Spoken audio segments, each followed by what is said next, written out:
तो एल्विश शाहरुख की काफी सारी कंट्रोवर्सीज हुई है जिससे लोग उसे हेट करते हैं, लेकिन उन्हीं में से एक कंट्रोवर्सी बहुत बड़ा रीजन है एल्विश को हेट करने का, वो है फुकरन खान और एल्विश शाहरुख की फाइट जो बिग बॉस के टाइम से अब तक चलती हुई आ रही है।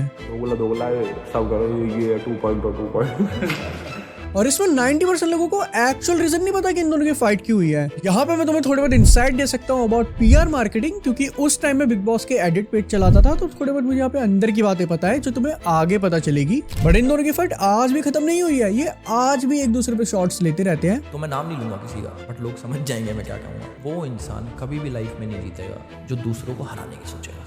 इसलिए जो आजकल मलान फैमिली को हिट मिल रहा है या जो एल्विश को हिट मिलता है, उसका वन ऑफ द रीजन है इन दोनों की ऑडियंस जो इनकी फाइट से डिवाइड हो चुकी है। तो जहां से एल्विश शाहरुख को सबसे ज्यादा हिट मिलता है पहले वहीं से शुरुआत करते हैं। बट यार उससे पहले चैनल सब्सक्राइब कर देना, हमें 50 के हिट करने हैं तो यार सब्सक्राइब कर दो। बेशक उसके कितने भाई उठा जा, कई भाई तो उठा भी देंगे हम। भाई हिंदुइज्म वे ऑफ लिविंग है, कोई धर्म ही नहीं है, वे ऑफ लिविंग है। मगर घर घर ठाले जाएंगे, मेरा भी न चला कहाँ गया, यही होता है जो होता है। नहीं मजा करने वाली लड़कियां लगती हैं।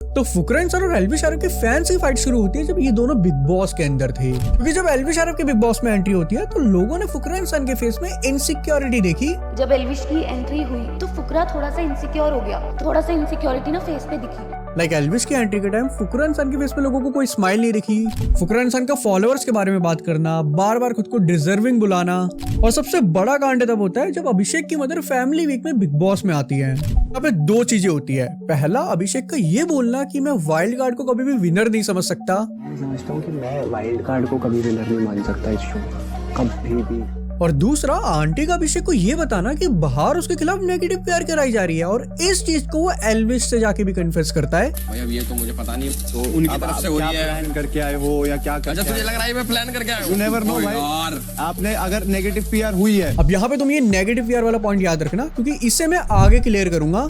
यहाँ से बवाल मचने लग गया, क्योंकि जहाँ पे एल्विश अभिषेक को अपना भाई बता रहा था, भाईचारा निभा रहा था, वही दूसरी तरफ अभिषेक यहाँ पे सिर्फ गेम के बारे में सोच रहा है। लोगों को यहाँ पे दिखा कि वो फेक भाईचारा निभा रहा है, तो एल्विश के फैंस को यहाँ पे दोगलापन दिखा और उन्होंने अभिषेक को हिट देना शुरू कर दिया। फिर अभिषेक की ऑडियंस ने अभिषेक को डिफेंड करने के लिए एल्विश को हिट देना शुरू कर दिया। तो यहाँ से इनकी ऑडियंस डिवाइड हो गई और एक फाइट शुरू हो गई। फैन वॉर में विलेन तो बन चुका था अभिषेक, लेकिन बिग बॉस जीतने के बाद एल्विश को पॉपुलैरिटी बहुत मिली, बट हेट भी बहुत आया। ऊपर से एल्विश के फैन की ये वीडियो वायरल हुई। अरे एल्विश भाई के आगे कोई बोल सकता है क्या?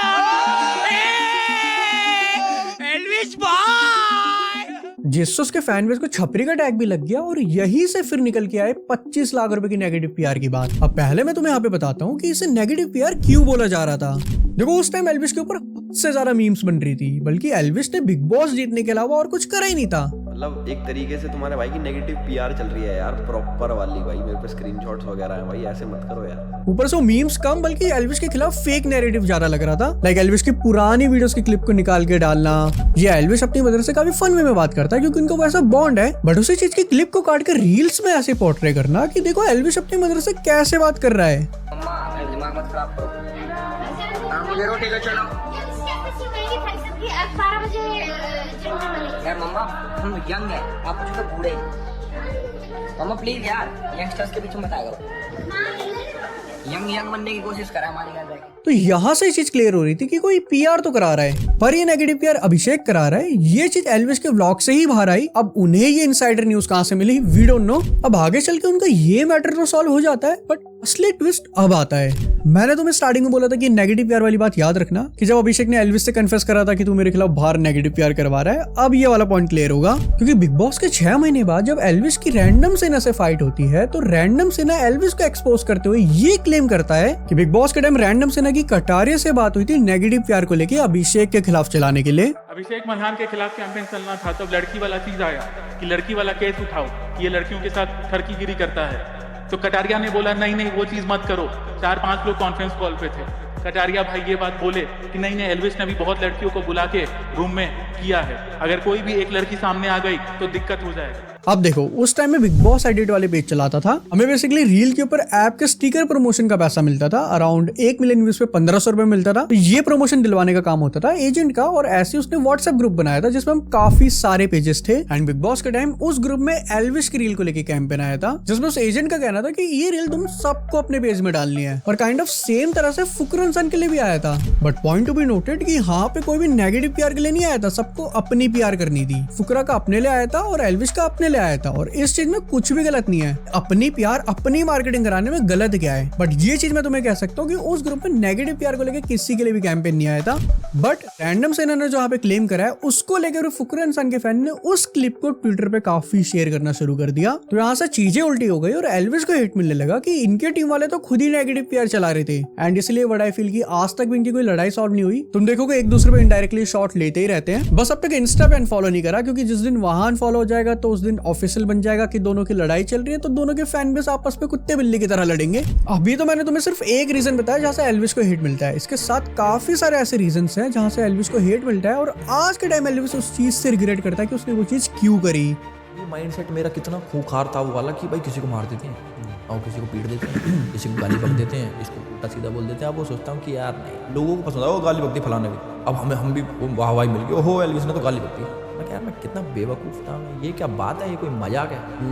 ह्यूमर का लेवल बढ़ जाता है ना जब इंसान का, तो सोचता है यार मैं कितना करता था पहले कि भाई किसी की गाली बकती, उस पर हंसी आ रही मुझे, ओहो ये कोई हंसने की बात है। अब देखो एल्विश फेमस हुआ था अपनी हरियाणवी टच कॉमेडी वीडियोस से। इसमें फूफा की पिस्टल है, तैਨੂੰ तो पता ही है फूफा बदमाश है। अब ढंग पे बैठी ना तो दबगी ना तो गोली दीदी गड्डी के पार निकल जाएगी। लेकिन ज्यादा लोग कनेक्ट हुए उसकी रोस्टिंग वीडियोस से, यहीं से उसे और फेम भी मिला और हेट भी मिलना शुरू हुआ, क्योंकि it's totally depend on you कि तुम्हारी क्या थिंकिंग है। लाइक अगर तुम्हें टिकटॉक चलाने वाले लोग छपरी लगते थे या टिकटॉक प्लेटफॉर्म भी बेकार लगता था और एल्विश उन्हें ही रोस्ट कर रहा है, तो तुम वहां पे एल्विश को पसंद करोगे, भले ही एल्विश वहां पे कितनी भी गंदी गाली दे दे, क्योंकि वहां तुम एल्विश की आइडियोलॉजी से कनेक्ट कर रहे हो। और वहीं जो इसके अपोजिट वाले लोग होंगे जिन्हें सब पसंद होगा वो एल्विश को हिट करेंगे। इसलिए यहाँ से एल्विश का जितना कट्टर फैन बेस बन रहा था उतने उसके हेटर भी बन रहे थे। एंड यहाँ से एल्विश की थोड़ी टॉक्सिक टाइप इमेज बन गई थी कि ये गाली गलौज करता है, थोड़ा गुंडा टाइप सा बंदा है। बीच में मेरा खुंदस चढ़ गई थी कि मैं इनके सारे सबके ऊपर फॉर्च्यूनर तार के ना मार दूं। दूसरा रीजन था एल्विश का अपने धर्म के लिए स्टैंड लेना। भाई अपना जो धर्म है ना वो बहुत खुशकिस्मत लोगों को मिलता है। कन्वर्जन अगर तुमने कर लिया तो तुम्हें सिर्फ डिफीट मिलनी है जिंदगी में। भाई हिंदुइज्म वे ऑफ लिविंग है, कोई धर्म भी नहीं है, वे ऑफ लिविंग है। यही होता है जो होता है, ऐसे ही जीते हैं। अब तुम्हें पता ही होगा सोशल मीडिया में अगर तुम एक रिलीजन को बढ़िया बोलोगे तो दूसरे रिलीजन की तरफ से हिट मिलना शुरू हो जाएगा। यही चीज एल्विश के साथ भी हुई। हिंदुओं की तरफ से तो एकदम कट्टर फैन बेस बनने लग गया, बट दूसरे रिलीजन के कुछ लोगों से हेट मिलना शुरू हो गया। मैं आपकी बहुत बड़ी फैन हूँ, सारे व्लॉग देखती हूँ। मेरी मम्मी मुझे कहती है एल्विश हिंदू है, तुम उसके व्लॉग नहीं देखोगे। लेकिन एल्विश की मुझे सबसे बड़ा दाग लगता है बिग बॉस के बाद। यहाँ से पॉपुलैरिटी इतनी मिलती है, मेन स्ट्रीम बन जाते हैं, तो एल्विश के हर एक छोटे छोटे एक्शन भी काफी मैटर करते थे। लेकिन एल्विश ने उसके बाद भी कांड करे, जैसे लड़कियों के ऊपर ऐसे कमेंट पास करना। लड़कियां भी खड़ी हैं, तो लड़कियां नहीं खाता भाई आप लोगों, ठीक है? तुम्हें मजा आ जाएगा। नहीं मजा करने वाली लड़कियां खड़ी हैं भाई। एक तो लड़की के रूप में लड़का था। लंदन में किसी इंसान पे रेसिस्ट रिमार्क पास करना। अभी बात इनने तो देख लिया मुझे, इनने तो देख लिया मुझे। भाई ये जैकेट तक घना कलर मैच ना करवा इसका। और बाद में फिर उसे डिफेंड भी करना। इंडिया में रहते हो और इतना वोक कल्चर फॉलो मत करो, ब्लैक लाइव्स मैटर वाला इधर नहीं चलता भाई। वो विदेशों का कल्चर है, इन चीजों से दूर रहो। पहली चीज तो ऐसे ऐसे लोग मुझे ज्ञान दे रहे हैं जो रिस्पेक्ट नहीं करते खुद लड़कियों की एटलीस्ट। एंड उसके बाद मुनावर से गले मिलके फेक हिंदू का टैग भी लग जाना, क्योंकि एल्विश हमेशा अपने धर्म के लिए स्टैंड लेता था, इसलिए भी उसे काफी लोग फॉलो करते थे। लेकिन फिर मुनावर जिस पे एंटी हिंदू का टैग लगा, एल्विश ने उससे गले मिल लिया, जिससे लोगों ने उसे गद्दार हिंदू का टैग दे दिया था। और यहाँ पे एल्विश को बहुत ज्यादा बैकलैश झेलना पड़ा था। इवन उसी के बाद एल्विश की ये क्लिप्स को ट्विटर पे शेयर किया जा रहा था। पंडित सेक्सी सेक्सी मंत्र पढ़ का भी ब्याह करवा दे जल्दी। जय हनुमान ज्ञान गुण सागर जय कपीस देव लोक उजागर रामदूत तुलित बलधाम अंजनी पुत्र पवन सुत नामा। एंड उसी के थोड़े टाइम बाद फिर मैक्सटन वाली कंट्रोवर्सी भी हो जाती है, जहां से एल्विश को गुंडे का टैग भी लग जाता है।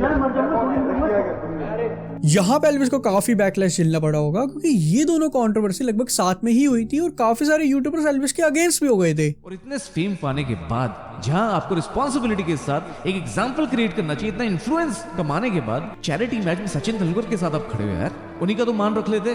वो भी क्या सोचेंगे यार मैं इस बंदे के साथ खेल रहा था। आज मैं भी बहुत डिसअपॉइंटेड। यहाँ पे मैटर खत्म होता है, साल खत्म होने का होता है, लेकिन फिर एक और कंट्रोवर्सी हो जाती है स्ले पॉइंट के साथ। अब यहाँ पे स्ले पॉइंट ने एक रोस्टिंग वीडियो निकाली, जिस वीडियो में 1 मिनट के सेगमेंट में उन्होंने एल्विश को रोस्ट करा था, और उसी वीडियो में 3 सेकंड के लिए उन्होंने एल्विश की मदर की क्लिप को यूज कर लिया था, जिससे एल्विश सारे ऑफेंड हो जाते हैं और वो अपनी आर्मी को बोल देते हैं कि तुम अब बिलो डबल जाके इनको हिट दो। फिर उसके बाद स्ले पॉइंट उनके मदर वाले पार्ट को तो ट्रिम आउट कर देती है, लेकिन फिर यहाँ पे एल्विश की डिमांड होती है कि अब मेरा वाला सेगमेंट भी डिलीट होना चाहिए, वरना मैं लीगल केस करूंगा। एंड फिर स्ले पॉइंट एल्विश वाला पार्ट भी ट्रिम आउट कर देती है। बट यहाँ पे दिक्कत ये थी कि जब एल्विस ने अपनी आर्मी को बोला कि तुम बेलो द बेल चले जाओ, तो उन्होंने लिटरली हद पार कर दी। उन्होंने गौतमी की मॉर्फ पिक्चर्स को शेयर करना शुरू कर दिया। अब यहाँ पे मैं तुम्हें बताता हूँ कि एल्विस क्यों गलत था। देखो ठीक है कि उन्होंने एल्विस की मदर की क्लिप को यूज करा जिसका एल्विस को बुरा लगा, जो कि उनका बनता भी था, और उन्होंने वो हटवाई। बट अपने फैंस को ये बोल देना कि तुम कोई भी हद पार कर दो तो वो गलत था। और चलो अगर बोला था बोला, लेकिन जब ये मॉर्फ पिक्चर शेयर हो रही थी तो इसको रोका भी जा सकता था। जैसे उन्होंने बेलो द बेल जाने को बोला वैसे वो रोकने को भी बोल सकते थे। बट पूरा पार्ट ट्रिम आउट होने के बाद भी उन्होंने इसके बारे में कुछ नहीं बोला। ऊपर से जब स्लेपॉइंट ने ट्वीट करा था कि यहाँ पे कितनी चीप हरकतें हुई है, तो एल्विस ने इसको विक्टिम कार्ड बता दिया था। तो मेरे ख्याल से यहाँ पे एल्विस थोड़ा गलत था कि ठीक है चलो माना उनकी मदर की क्लिप यूज करी, जो एल्विस को नहीं पसंद आया वो हटवा दी, बट उसके बाद इन चीजों को रोका जा सकता था। बट ऐसा नहीं हुआ। ऐसा एल्विस को ऑब्वियसली काफी ज्यादा हेट मिला, काफी सारे यूट्यूबर्स ने एल्विस के खिलाफ वीडियोस बनाई। तो ये थे कुछ मेजर रीजंस जहाँ से एल्विस को हेट मिलना शुरू हुआ। बाकी अगर तुम एल्विस के फैन हो और तुम्हें यहाँ पे कोई भी पॉइंट गलत लगा है तो तुम मुझे कमेंट करके बता सकते हो और बता सकते हो कि वो पॉइंट क्यों गलत है। बाकी यार वीडियो को लाइक करने के साथ साथ चैनल को सब्सक्राइब कर देना, क्योंकि 50 के सब्सक्राइबर हिट करने हैं।